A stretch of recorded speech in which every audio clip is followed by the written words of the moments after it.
శ్రీకృష్ణ పరమాత్మకు నమస్కరించుకుంటూ త్రైత సిద్ధాంత భగవద్గీతలోని పురుషోత్తమ ప్రాప్తి యోగము అనే అధ్యాయములో 16వ శ్లోకము గురించి తెలుసుకుందాం. ఈ శ్లోకము చాలా ముఖ్యమైనది, ఎంతో వివరణతో కూడుకున్న ముఖ్యమైన జ్ఞానము కలదు. ఎంతో శ్రద్ధగా ఉంటే కానీ అర్థము కాదు. 16వ శ్లోకము గురించి తెలుసుకుందాం. ద్వావిమౌ పురుషౌ లోకే క్షరక్షర ఏవ చ క్షరః సర్వాణి భూతాని కూటస్థోక్షర ఉచ్యతే. ఈ శ్లోకము ఆత్మ జీవాత్మ గురించి తెలియజేయబడినది. భావము: లోకములో 2 రకముల పురుషులు కలరు. వారు క్షరుడనియు అక్షరుడనియు చెప్పబడుచున్నారు. క్షరుడు సర్వభూతములందు కలడు. క్షరునితో కూటస్థునిగానున్నవాడు అక్షరుడని చెప్పుచున్నారు.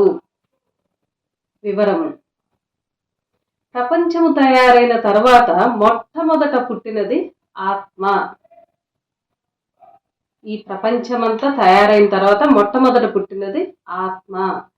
ఆత్మ పుట్టిన తర్వాత మార్పు చెందు ప్రకృతి తయారైనది. ఆత్మ పురుషతత్వము కాగా ప్రకృతి స్త్రీతత్వముగా ఉన్నది.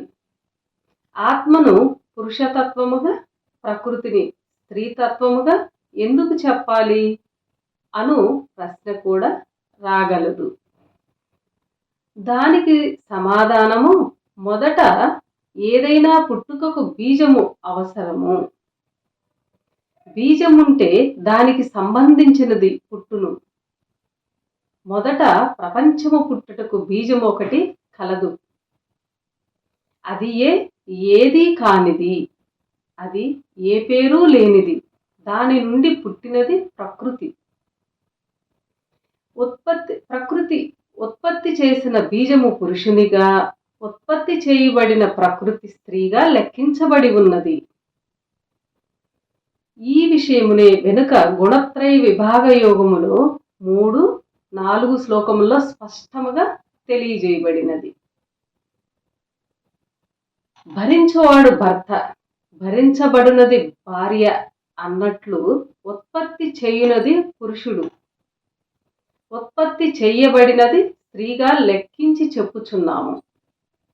దీనిని బట్టి ఆత్మ ఏ విధముగానున్న పురుషునిగా, ప్రకృతి ఏ రూపంలోనున్న స్త్రీగా చెప్పుకోవలసి వచ్చినది.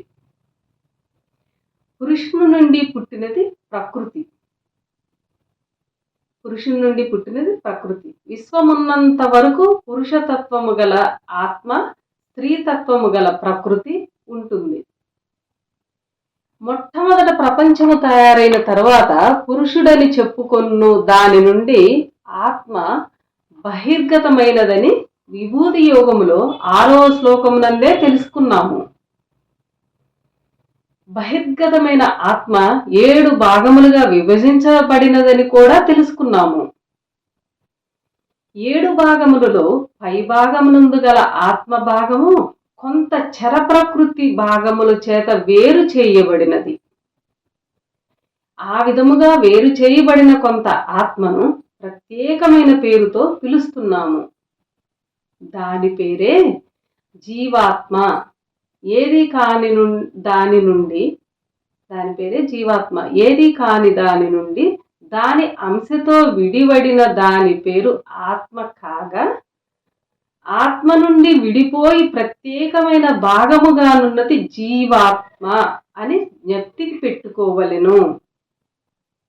ఇక్కడ ఇంకా కొంత వివరము తెలుసుకుంటే, మొదట తయారైన ఆత్మ 7 భాగములై ఉన్నదని చెప్పుకున్నాము. ఆ 7 భాగములు ఎట్లున్నవనగా, మొదట ఆత్మ 2 సమాన భాగములుగా విభజించబడినది. మొదట ఆత్మ 2 సమాన భాగములుగా విభజించబడినది. ఆ 2లో ఒకటి అలాగ నిలిచిపోగా, రెండవది మరియు 2 సమాన భాగములుగా చీలిపోయినది. ఈ విధముగా చీలిపోయినవి ఒకటి అలాగే ఉండగా, రెండవది సమానముగా చీలిపోవచ్చు, చివరికి 7 భాగములుగా తయారైనది. ఉదాహరణకు ఈ త్రైత సిద్ధాంత భగవద్గీతలు చూస్తే కింద చిత్రపటము స్వామివారు గీచి మనకు వివరంగా అందించారు, చూడగలరు ఈ చిత్రపటాన్ని. ఈ విధముగా ఆత్మ 7 భాగములుగా విభజించబడినది. ఉదాహరణకు సంఖ్యలలో గుర్తించటము జరిగినది. ఆత్మ 2000 యూనిట్ల శక్తిగా ఉన్నట్లు తెలియచున్నది. ఉదాహరణకు చెప్తున్నారు ఇక్కడ, ఆత్మ 2000 యూనిట్ల శక్తిగా ఉన్నట్లు తెలియచున్నది. అందులో 1000 యూనిట్లు మొదటి భాగముండగా మిగతా 6 భాగములు 1000 యూనిట్లుగా విభజించబడినదని గ్రహించవచ్చును. ప్రథమములోనున్న మొదటి భాగము 1000 యూనిట్ల శక్తి కలిగి ఉన్నదనుటకు గుర్తింపుగా ఆ మొదటి భాగమును సహస్రారము అని పేరు పెట్టుకున్నాము.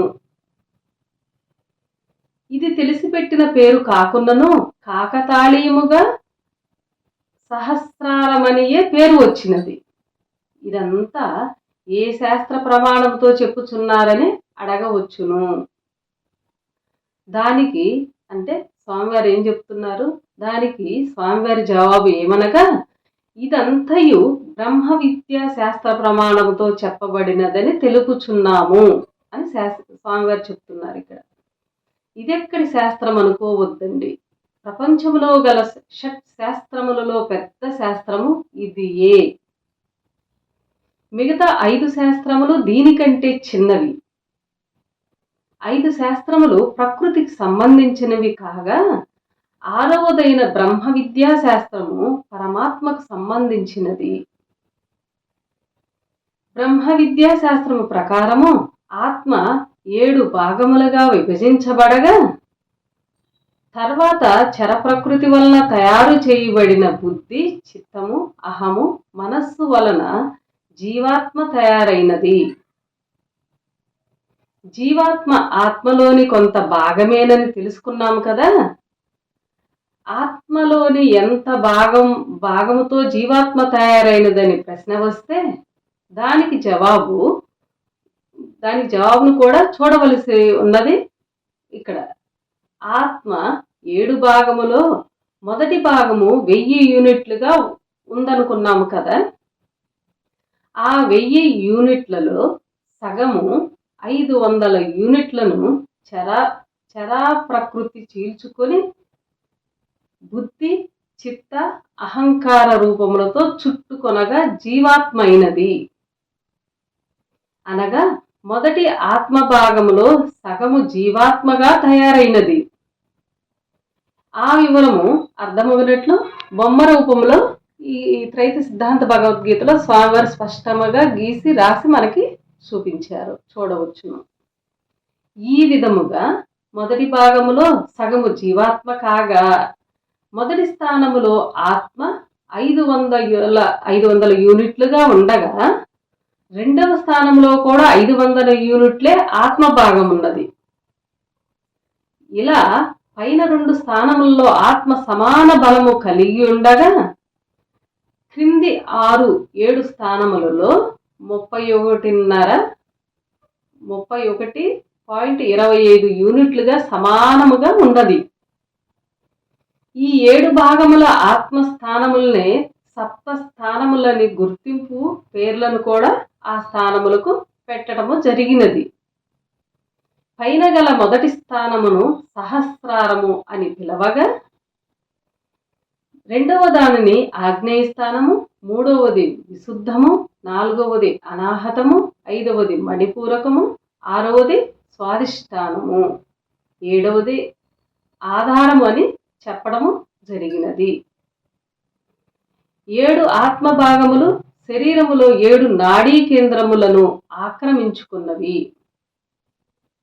మొదటి నాడీ కేంద్రమైన మెదడును అంటే సహస్రారమును ఆత్మ మొదటి భాగము 500 యూనిట్లు ఆక్రమించుకోగా రెండవ నాడీ కేంద్రమైన మెదడు క్రింది భాగమును అంటే ఆగ్నేయమును ఆత్మ రెండవ భాగము 500 యూనిట్లు ఆక్రమించుకున్నది. ఈ విధముగా మిగతా 5 నాడీ కేంద్రములలో ఆత్మ యొక్క 5 భాగములు ఆక్రమించుకున్నవి. 7 నాడీ కేంద్రములకు ఆత్మ భాగముల పేర్లే నిర్ణయించబడినవి. శరీరము యొక్క 7 నాడీ కేంద్రముల నుండి ఆత్మ యొక్క 7 భాగములు తమ తమ కార్యములను చేయుచున్నవి. వీటినే శరీరములో సప్త స్థానములని కొందరు అంటున్నారు. మరికొందరు సప్త చక్రములని కూడా అంటున్నారు. శరీరములో ఆత్మ భాగములున్న విధానము స్వామివారి చిత్రపటంలో మనకి చూపించారు, చూడవచ్చును. వీటినే పద్మములని, వాటికి కొన్ని రేకులున్నవని కొందరు చెప్పగా, మరికొందరు ఒక్కొక్క స్థానమును ఒక మంత్రముగా కొన్ని బీజాక్షరములు ఉన్నట్లు కూడా చెప్పారు కొంతమంది. ఈ విధముగా అక్కడ ఉన్న సత్యమును వదిలి చాలా మంది చాలా విధములుగా చెప్పగా, హేతువాదులు ఇదంతా పూర్తి అసత్యము అని కూడా అన్నారు. 7 నాడీ కేంద్రములు ఉన్నది సత్యమే, అందులో ఆత్మశక్తులు 7 విధములుగా ఉన్నది సత్యమే. హేతువాదులు 7 భాగముల ఆత్మను ఒప్పుకోకపోయినప్పటికీ వారికి తెలిసిన విజ్ఞానము ప్రకారము 7 నాడీ కేంద్రములు లేవని చెప్పలేరు.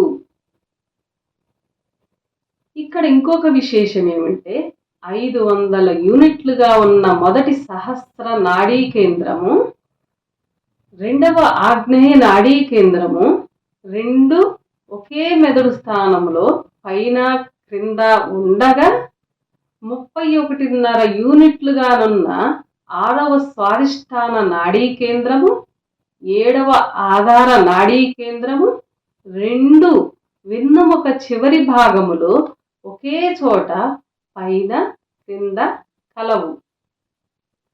మిగతా 3 ఆత్మ భాగములు 250 మరియు 125, 62.5 యూనిట్లుగా తేడాలు కలిగి ఉండి ఒకదానికొకటి దాదాపు జానెడు దూరముగానున్న నాడీ కేంద్రముల్లో కలవు.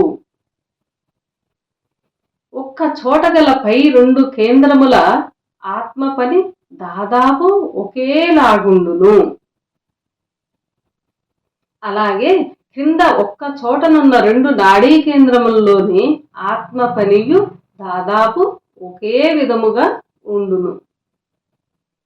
పై 2 నాడీ కేంద్రములు ఒక చోట ఉన్నవి కావున వాటి రెండింటినీ ఒకటిగా లెక్కించి,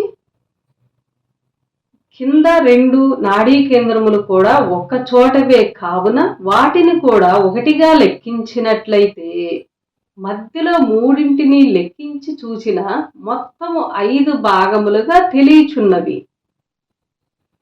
ఒక చోట ఉండి ఒకే విధముగా పనిచేయు పై 2 ఆత్మ భాగములు సమాన శక్తి ఉండి 2 ఒకటిగా గుర్తింపబడి సహస్రాగ్నేయ అని పేరుగాంచి ఉండగా,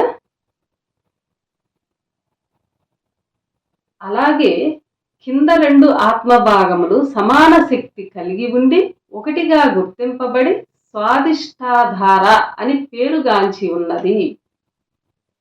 ఈ విధముగా సహస్రాగ్నేయ, విశుద్ధ, అనాహత, మణిపూరక, స్వాదిష్టాధార అని 5 పేర్లు కలిగి ఉన్నవి. శరీరములోని ప్రకృతి అయిన పంచభూతములకు ఇవి అధిపతిగానున్నవి.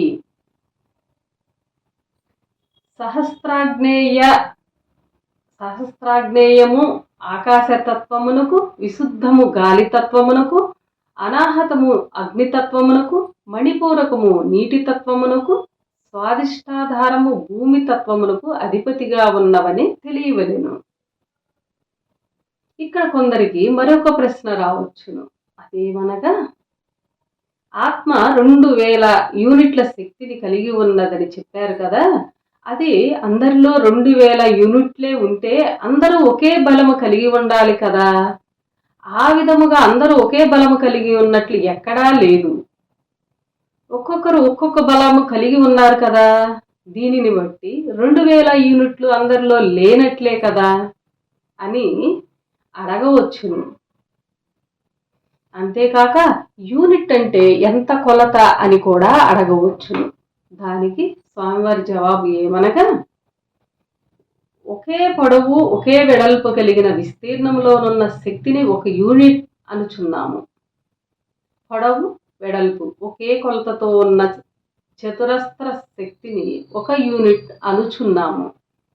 ఒక ఆత్మ 2000 యూనిట్ల శక్తిగా విభజించబడినదని అర్థము. అన్ని శరీరముల్లో ఆత్మ ఒకే కొలతతో లేదు.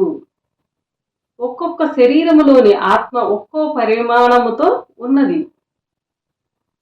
ఏ శరీరములో ఏ పరిమాణములో ఉండినా అది మాత్రము 2000 సమాన శక్తి భాగములుగా విభజించబడినది.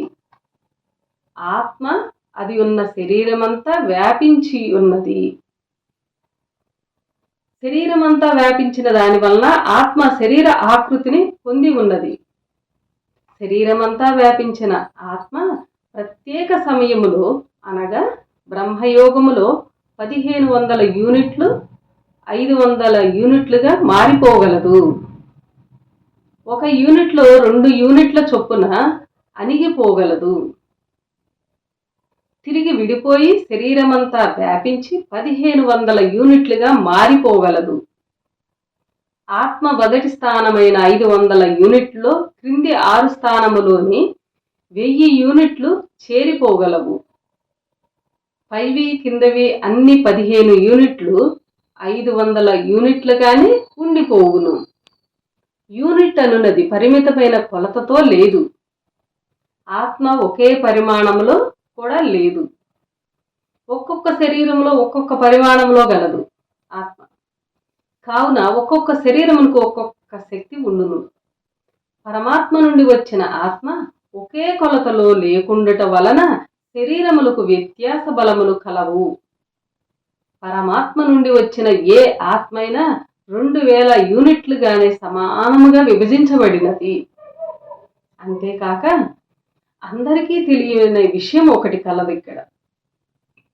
అది ఏమనగా పైన గల మొదటి 2వ కేంద్రములైన సహస్రాగ్నేయములలో గల 500 + 500 1000 యూనిట్ల ఆత్మ తప్ప మిగతా క్రింద గల 5 కేంద్రముల ఆత్మభాగములోని 500 యూనిట్ల శక్తి ఒకప్పుడు ఎక్కువ సాంద్రతగా ఒకప్పుడు తక్కువ సాంద్రత ఉండును. క్రింది స్థానములోని 500 ఆత్మ యూనిట్లు కొంతకాలము బలముగా ఉండి కొంతకాలము బలహీనపడటము కూడా జరుగుచుండును. అందువల్ల శరీరములో ఒకప్పుడున్న బలము ఒకప్పుడు ఉండదని కూడా తెలియవలెను. 7 స్థానములను ఆధారము చేసుకొని చరప్రకృతి చేత శరీరమంతా తయారైనది. శరీరమంతయు స్త్రీతత్వమైన ప్రకృతి కాగా ఆత్మ జీవాత్మ 2 పురుషతత్వమైన ఆత్మలైనవి. అందువలన ఆత్మ జీవాత్మలను ఈ శ్లోకములో 2 పురుషులుగా వర్ణించి చెప్పడం కూడా జరిగినది. ఈ 2 పురుషులనే ఒకరు క్షరపురుషుడని మరొకడు అక్షర పురుషుడని కూడా చెప్పడమైనది. క్షరపురుషుడనగా నాశనమగువాడని, అక్షర పురుషుడనగా నాశనము కానివాడని అర్థము. వీరిలో నాశనమగువాడు జీవాత్మ, నాశనము కానివాడు ఆత్మ. శరీరములోని బుద్ధి చిత్త అహములు ఉన్నంత వరకు జీవాత్మ ఉండగలడు. ఆ 3 పరులు లేకుండా పోయినప్పుడు జీవాత్మ యథావిధిగా ఆత్మలో కలిసిపోవును. అప్పుడు జీవాత్మ ఉండదు కనుక జీవుడు క్షరుడనియు ఆత్మ అక్షరుడనియు చెప్పబడినది. క్షరాక్షరులుగానున్న ఆత్మ జీవాత్మలు 2 ఒకే శరీరంలోనే నివసించుచున్నవి. ఆత్మ లేకుండా జీవాత్మ కానీ జీవాత్మ లేకుండా ఆత్మ కానీ ఉండవు. అందువలన ఆత్మను శ్లోకములో కూటస్థుడు అని అన్నారు. ఈ శ్లోకం వరకు భగవద్గీతలో ఎక్కడా గాని ఆత్మ జీవాత్మల విభజన చేసి చెప్పలేదు. ఈ శ్లోకము వరకు ఇంతవరకు భగవద్గీతలో ఎక్కడా కానీ ఆత్మ జీవాత్మల విభజన చేసి చెప్పలేదు. ప్రత్యేకించి ఈ శ్లోకములోనే ఆత్మ జీవాత్మల విభజనను శాస్త్రబద్ధముగా భగవంతుడు తెలియచేశాడు. ఈ శ్లోకము భగవద్గీతలో ఎంతో కీలకమైనది కాగా చాలా మంది ఈ శ్లోకంలోని భావమునే అవగాహన చేసుకోలేకపోయారు. క్షరపురుషుడని చెప్పిన జీవాత్మను స్త్రీతత్వమైన శరీరంతో పోల్చుకొని అర్థము చెప్పుకోవడము జరిగినది. అందువల్ల గీతకు ముఖ్య ఆధారమైన ఈ అధ్యాయములోని 16, 17 శ్లోకములు పూర్తి అర్థశూన్యమైపోయినవి. గుణత్రయ విభాగ యోగములో 3వ శ్లోకములో ప్రకృతి స్త్రీ అనియు దానికి నేను బీజదాతనైన పురుషుడుననియు తెలియచెప్పగా ప్రకృతి సంబంధ శరీరముగా జీవాత్మను పోల్చటము చాలా తప్పు. ఈ శ్లోకంలో క్షరుడు అక్షరుడని ఇద్దరు పురుషులైన జీవాత్మ ఆత్మను తెలిపి తరువాత శ్లోకములో ఇద్దరు పురుషుల కంటే ఉత్తమమైన పురుషుడున్నాడని వానినే పురుషోత్తముడు అని అనుచున్నామని కూడా చెప్పారు. ఇక్కడ ముగ్గురు పురుషులను తెలియచేసి త్రైత సిద్ధాంతమును శాస్త్ర పద్ధతిలో భగవంతుడు తెలిపాడు. ఇక్కడ మనందరికీ భగవంతుని మాటను త్రోసివేసి ప్రకృతితో కూడుకున్న శరీరమును క్షరపురుషుడని చెప్పినారు మిగతా భగవద్గీతలలో. దేవుని భావనకు పూర్తి వ్యతిరేకముగా చెప్పిన వారగుదురు ఇలా చెప్తే. దానివల్లనే పెద్ద పాపమే వస్తుంది. ఇప్పటికైనా చాలా మంది పొరపడి వ్రాసిన వ్రాతలను వదిలివేసి సరైన పద్ధతిలో దేవుని భావం ప్రకారం 3 ఆత్మల త్రైతమును తెలుసుకుందాము. 16వ శ్లోకములో జీవాత్మ ఆత్మల వివరము చెప్పిన భగవంతుడు 17వ శ్లోకములో 3వ ఆత్మ గురించి ఏమి చెప్తున్నాడో వచ్చే శ్లోకములో తెలుసుకుందాము. అందరికీ